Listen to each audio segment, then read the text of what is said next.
ఇంతకుముందు మన లీడర్స్ చెప్పినటువంటి విధంగా ఆదివారం రోజు 19వ తేదీ ఉదయం 10 గంటలకే చోళసముద్రం దగ్గర హంద్రీనివా కెనాల్ నుంచి ప్రారంభిస్తా ఉన్నాం కార్యక్రమం. దీంట్లో కొంత పాదయాత్ర చేస్తూ అదేవిధంగా అక్కడ ఉన్నటువంటి ఆ ప్రాంత ప్రజలు చెప్పేటువంటి రైతులు ముఖ్యంగా చెప్పే విషయాలను వింటూ అదేవిధంగా వాస్తవాలన్నీ కూడా తెలుసుకోవడానికి ప్రజలకు వాస్తవాలు చెప్పడానికి కూడా ఈ కార్యక్రమాన్ని తీసుకోవడం జరిగింది. ఇప్పటికే అన్ని జిల్లాల్లో కూడా మొదటి విడతగా టాస్క్ ఫోర్స్ ఆధ్వర్యంలో ప్రధానంగా రాయలసీమ లిఫ్ట్ ఇరిగేషన్ ప్రాజెక్ట్ యొక్క ఆవశ్యకతను, దాని పట్ల రాష్ట్ర ప్రభుత్వం నిర్లక్ష్య వైఖరి, రాష్ట్ర ప్రభుత్వం అనుసరించిన అవమానకర వైఖరి అవన్నీ కూడా వివరిస్తూ అన్ని జిల్లాల్లో కూడా మీటింగ్స్ జరిగాయి. రెండవ విడతగా ప్రాజెక్టుల దగ్గరికి వెళ్ళి ఈ అన్ని జిల్లాలలో కూడా నెల్లూరు, ప్రకాశంతో పాటు రాయలసీమ జిల్లాలన్నీ కూడా ప్రాజెక్టుల వారీగా అక్కడ విజిట్ చేసి అక్కడున్న వాస్తవాలు తెలుసుకొని వాటిపైన రాబోయే కాలంలో రాయలసీమ ప్రాజెక్ట్స్ యొక్క కాపాడుకోవడానికి స్ట్రగుల్ నిర్మించాలనేటువంటి ఆలోచనతో ముందుకు పోతా ఉన్నాం. ముఖ్యంగా ఈరోజు రాయలసీమకి మొత్తానికి కూడా కేంద్ర రాష్ట్ర ప్రభుత్వాల చర్యల వల్ల ప్రమాదం రోజు రోజు కూడా ముంచుకొస్తూ ఉంది. ఇంతకుముందు upper Tunga project, upper Bhadra project గురించి చెప్పినారు. అదేవిధంగా వెంకటరామరెడ్డి గారు ఆల్మట్టి ప్రాజెక్టు గురించి చెప్పారు. అదేవిధంగా దాదాపు 120 టీఎంసీలకు సంబంధించి తెలంగాణలో అక్రమ ప్రాజెక్టుల నిర్మాణం గురించి కూడా ఈరోజు మనమంతా కూడా చూస్తూ ఉన్నాం. వీటన్నిటి వల్ల రాబోయే కాలంలో రాయలసీమ ప్రాజెక్టులు నీళ్లు లేని ప్రాజెక్టులుగా మిగిలిపోయేటువంటి ప్రమాదం చాలా ముంచుకొస్తూ ఉంది. ఈ నేపథ్యంలోనే హంద్రీనివా కరువు పీడిత ప్రాంతాలైనటువంటి 4 జిల్లాలకు కూడా అత్యంత ప్రాధాన్యత కలిగినటువంటి ప్రాజెక్టు. ఎందుకంటే 6 లక్షల ఎకరాలు, 32 లక్షల మందికి పైగా తాగునీరు. ఇది ప్రపంచంలోనే మన భారతదేశంలో చాలా పెద్ద లిఫ్ట్ ఇరిగేషన్ ప్రాజెక్ట్ అని ముందు నుంచి చెప్తా ఉన్నారు.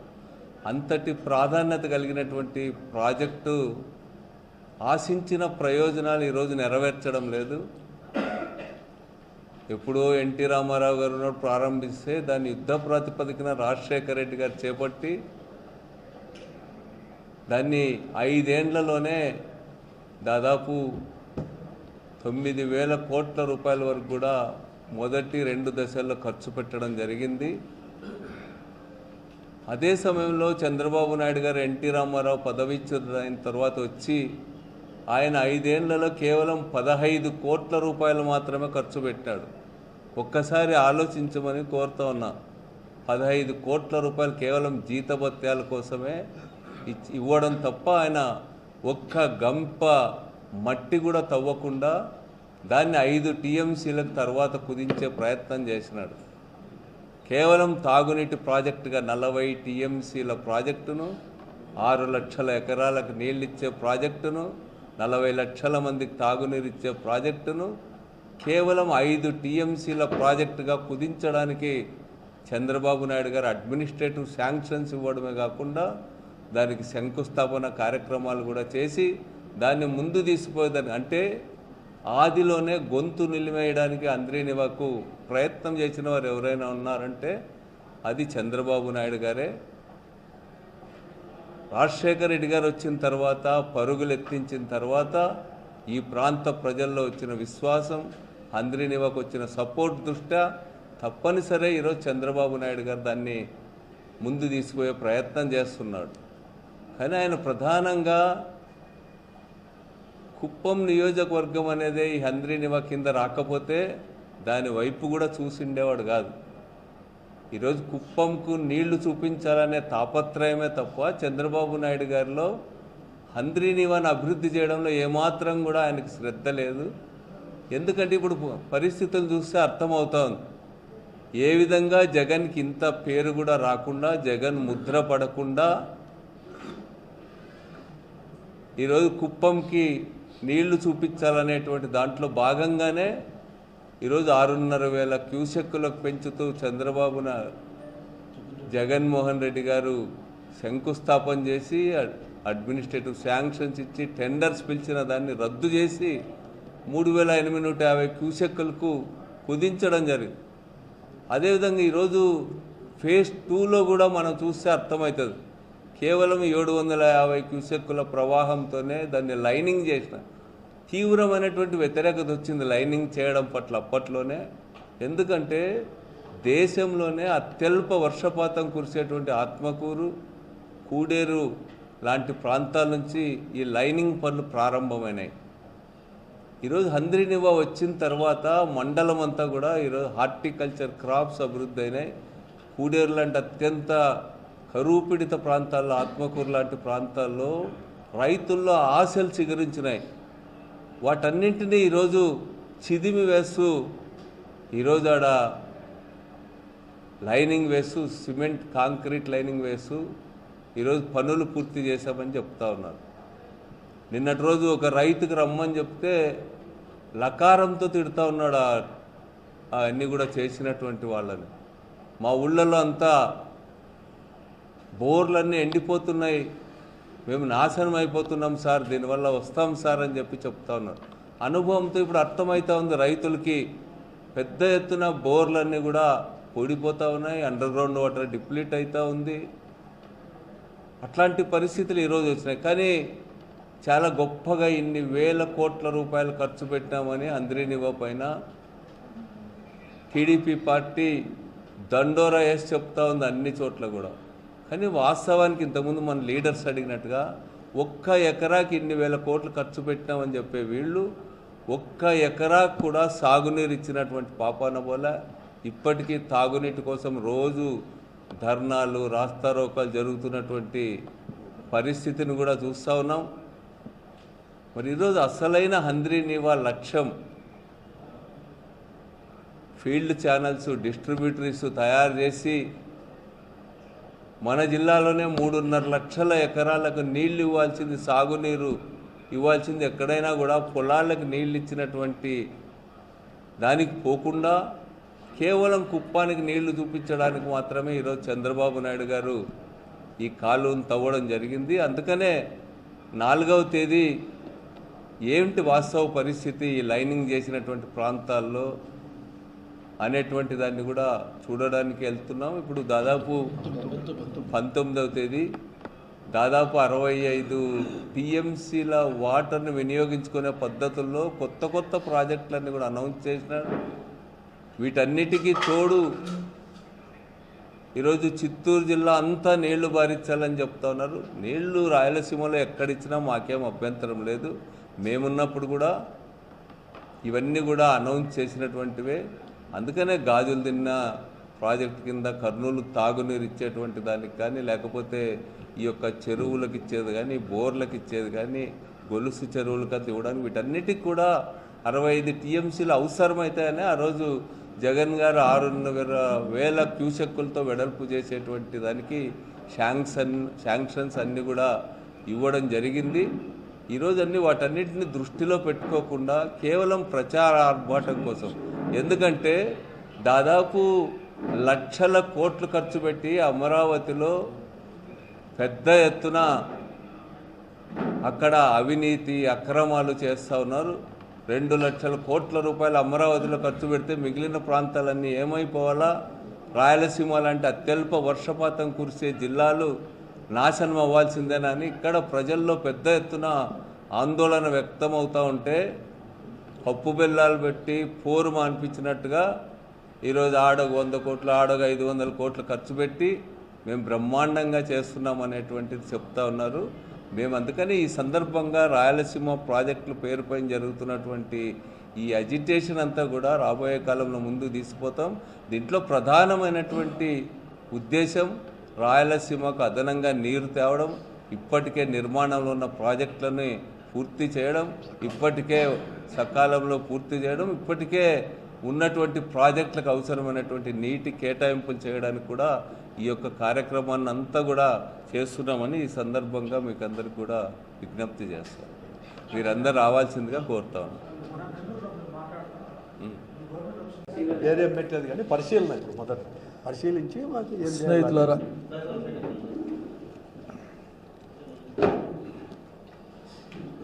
ఓకే స్నేహితులారా నమస్కారం. ఈ రోజున కృష్ణా జలాలు తుంగభద్ర పెన్నా ప్రాంతాలు అంటే దాదాపు గ్రేటర్ రాయలసీమలో ఉన్న అన్ని జిల్లాలు ఒంగోలు వరకు ఉన్న ప్రాంతాలు పెద్ద ఎత్తున నీటి కొరతని ఎదుర్కోబోతూ ఉన్నాయి. అప్పర్ భద్ర, అప్పర్ తుంగ, ఆల్మట్టి ఎత్తు పెంచిన తర్వాత దాదాపు 130 టీఎంసీలు పైన ఆగిపోతే, అట్లాగే రోజుకి 8 టీఎంసీల నీళ్ళు తెలంగాణ డ్రా చేసుకుంటే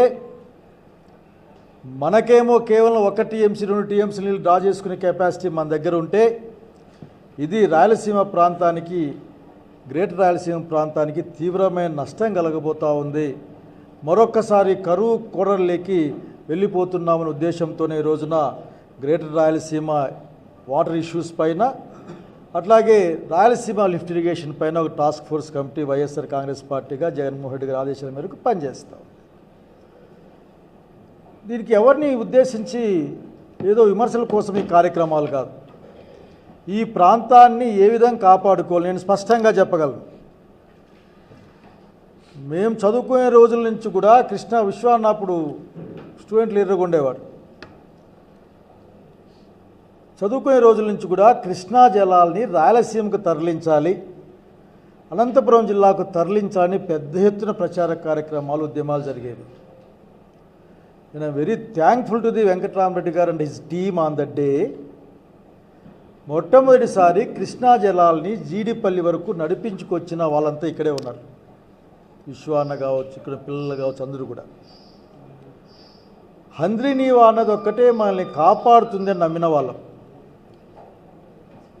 3800 క్యూసెక్కుల నుంచి చాలవు, ఎందుకంటే ఇది ప్రాజెక్ట్ కెపాసిటీ పెరుగుతూ ఉంది, దూరం పెరుగుతూ ఉంది, దీన్ని పెంచాలి అని ఒక డిమాండ్ ప్రధానంగా ముందుకొచ్చినప్పుడు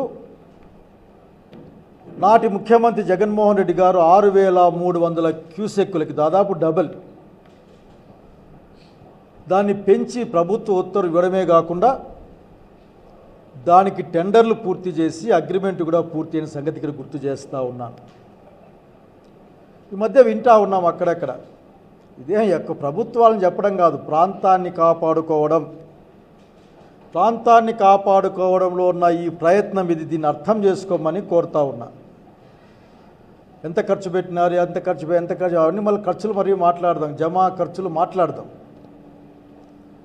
కానీ ఈ రోజున ఈ ఎల్నిలో రాబోతూ ఉంది. ఇప్పటికి 25 టీఎంసీలు తుంగభద్రలో లేవు. 4700 క్యూసెక్కుల నీళ్లు మాత్రమే తుంగభద్ర డ్యాంలోకి వస్తున్నాయని ఒక వార్త. వెంకటరామన్నకైతే అడుగడుగు తెలుసు, కానీ మా దగ్గర వార్తే. ఆ లెక్కన వస్తే ఆఖరికి తాగడానికి నీళ్లు కూడా రాని పరిస్థితి ఈ రాయలసీమ ప్రాంతంలో ప్రధానంగా ఉంటుంది సంగతి గుర్తు చేస్తూ ఉన్నాను. తుంగభద్రకు నీళ్లు రాకపోయినా, కృష్ణలో నీళ్ళు లేకపోయినా మన ప్రాంతానికి నీళ్లు రావు. తక్కువ కాలంలో ఎక్కువ నీళ్లు తీసుకుంటేనే అంతో ఎంతో ప్రయోజనం ఉంటుందన్న విషయాన్ని సాగునీటి రంగ నిపుణులు, తాగునీటి రంగ నిపుణులతో పాటుగా వివిధ రాజకీయ పక్షాలు, రైతు సంఘాలు మాట్లాడిన తర్వాత దీని గురించి మాట్లాడాలి, ప్రభుత్వంతో చర్చించాలి, అధికార పక్షంతో చర్చించాలి, అవసరమైతే అందరినీ కలుపుకొని ప్రభుత్వం పైన ఒత్తిడి తెచ్చి మాటలే కాదు చేతుల్లో అది ముందుకు రావాలనే ఉద్దేశంతోనే కార్యక్రమాన్ని చేపట్టింది వైఎస్ఆర్ కాంగ్రెస్ పార్టీ. పెద్దలు వెంకట్రామరెడ్డి గారు, విశ్వేశ్వరరెడ్డి గారి నేతృత్వంలో, వెంకటరామరెడ్డి గారి నాయకత్వంలో ఈ కార్యక్రమం జరుగుతుంది. అందరినీ అడిగేది ఒక్కటే, ఇక్కడ ఏదైతే రాయలసీమ లిఫ్ట్ ఇరిగేషన్ మీరు ఆపారో, రాయలసీమ లిఫ్ట్ ఇరిగేషన్ అది రోజుకి 3-4 టీఎంసీలు నీళ్లు కొట్టుకునే ప్రయత్నం చేస్తే కష్టం వచ్చిన రోజున కింది జిల్లాలకు నా నీళ్లు పోతాయి. గాలేరు నగరి హంద్రీనీవా లింక్ కెనాల్ పూర్తి అయితే 1-2 లక్షల ఎకరాల నీళ్లు మన ప్రాంతాన్ని మిగిలే అవకాశం ఉంది. అట్లాగే హంద్రీనీవా కెపాసిటీ పెరిగితే ఖచ్చితంగా తక్కువ కాలం, ఎందుకంటే తక్కువ కాలంలో ఎక్కువ నీళ్ళు వచ్చే అవకాశం ఉంది. అన్న చెప్పినట్లు స్పష్టంగా ఎన్ని పదుల టీఎంసీలు నీళ్ళు వచ్చినా ఒక్క ఎకరాకు కూడా నీళ్ళు ఇవ్వలేదన్నది ఒక వాస్తవం, కఠోరమైన సత్యం. అది ఒక్క చెరువు కూడా సరిగ్గా నింపలేని పరిస్థితి. కాబట్టి ఈ కార్యక్రమాన్ని ఒక కన్స్ట్రక్టివ్ వేలో మొత్తం గ్రేటర్ రాయలసీమ ప్రాంతంలో అంతా, దీనికే పెద్దగా ఆలోచించేది ఏం లేదు. తుంగభద్ర, పెన్న, ఆ చిన్న చిత్రావతి, లేదంటే కృష్ణా దెబ్బతింటే 90% రాయలసీమ దెబ్బతింటుంది. కనుక ఈ కార్యక్రమాన్ని జగన్మోహన్ రెడ్డి గారి యొక్క నాయకత్వంలో మొత్తం గ్రేటర్ రాయలసీమ ప్రాంతం మొత్తం మీద అన్ని జిల్లాల్లో ఈ కార్యక్రమం సాగుతుంది. ఇది ఎడ్యుకేటివ్ ప్రోగ్రాం. ఇది ఎడ్యుకేటివ్ ప్రోగ్రాంతో పాటుగా డిస్కషన్ ప్రోగ్రాం కూడా, దాంతో పాటుగా తగిన విధంగా డెమోక్రటిక్గా ఒత్తిడి తెచ్చే కార్యక్రమం, ప్రాజెక్టులను పూర్తి చేసుకునే కార్యక్రమం కూడా స్పష్టంగా చెప్పాలనుకుంటా ఉన్నాం. దీంట్లో లోటుపాట్లు ఏంది, అన్ని విషయాలని కూడా ఏ ఇబ్బంది లేదు. నాకు బాగా గుర్తుంది, ప్రాజెక్ట్ అనంత అనే ఒక ప్రాజెక్ట్ ఈ జిల్లాలో పెట్టిన రోజున అన్ని పార్టీల వాళ్ళతో కూర్చొని చర్చించి 2013లో ప్రాజెక్ట్ అనంత అందరితో చర్చించి, అయ్యప్పన్ గారు అదొక పెద్ద హిస్టరీ, అది చర్చించే చివరికి నాకు బాగా గుర్తుంటే ఈనాటి మిత్రుడు దాన్ని ఆ రోజున పెద్ద ఎత్తున పెద్ద ఆయన రఘువీర రగన్న వీళ్ళందరూ దాన్ని తీసుకుని సంగతి గుర్తు చేసుకుంటా ఉన్నాను. సో ఈ రోజున హంద్రినివాన్ చూడ్డానికి పోతున్నాం. అందులో రైతుల కష్టం, రైతులు చాలా ఇబ్బంది పడుతూ ఉన్నారు. కనుక అన్ని విషయాలని వినడం, చర్చించడం, తగిన సాధ్యాసాధ్యాల విచారం తర్వాత దాన్ని ప్రభుత్వం పైన ఏ విధంగా దాన్ని తీసుకెళ్ళాలి అందరినీ కలుపుకొని, ఈ జిల్లాలో ఉన్న అధికార పక్షాన్ని కూడా కోరుతా ఉన్నా నేను, ఈ జిల్లా శ్రేయస్సు కోసం పనిచేసే కాలం వచ్చింది. కంట్లెదురుగా అన్నీ ఎండిపోతాయి. హెచ్ఎల్సీలో నీళ్ళు రాకపోతే అనంతపురం టౌన్లో వాళ్ళు కూడా నీళ్ళు తాగలేరు, దూరం కూడా అవసరం లేదు. కాబట్టి 19వ తారీఖున అనంతపురం జిల్లా టాస్క్ ఫోర్స్ కమిటీ, అట్లాగే అనంతపురం జిల్లా వైఎస్ఆర్ కమిటీ, విశ్వేశ్వరన్న కాన్స్టిట్యున్సీలో ఆ కార్యక్రమాన్ని ఆయన నాయకత్వంలో దాన్ని జరిపిస్తూ ఉన్నారు. అట్లాగే మా టాస్క్ ఫోర్స్ కమిటీ నాయకుడు, అట్లాగే మా స్టేట్ టాస్క్ ఫోర్స్ కమిటీ సభ్యుడు వెంకటరామరెడ్డి గారు, జిల్లా అధ్యక్షులు వెంకటరామరెడ్డి గారి నాయకత్వంలో ఆ కార్యక్రమం సాగుతుంది. కనుక ప్రతి ఒక్కరూ వచ్చి ఆ కార్యక్రమంలో పాల్గొనమని, అట్లాగే పాత్రికేయ మిత్రులకి నేను ఒక విన్నపం కూడా చేస్తూ ఉన్నా. అనేక అంశాలు మనం మాట్లాడుతూ ఉంటాం, రాజకీయాలకు సంబంధం లేనివి, లేకపోతే ఈ మధ్యకాలంలో వ్యక్తిగతమైన కూడా మాట్లాడుతూ ఉన్నారు. కానీ ప్రాంతానికి సంబంధించినప్పుడు, ఈ ప్రాంతంలో మనం ఉండబోతూ ఉన్నాం, మన పిల్లలు ఉండబోతూ ఉన్నారు, మన తరతరాలు ఇక్కడే ఉండబోతూ ఉన్నాయి. కనుక ఈ ప్రాంతాన్ని కాపాడుకునే ప్రయత్నంలో మీ అందరి యొక్క సహకారాన్ని నమస్కారాలు తెలియజేస్తూ నేను కోరుకుంటా ఉన్నాను.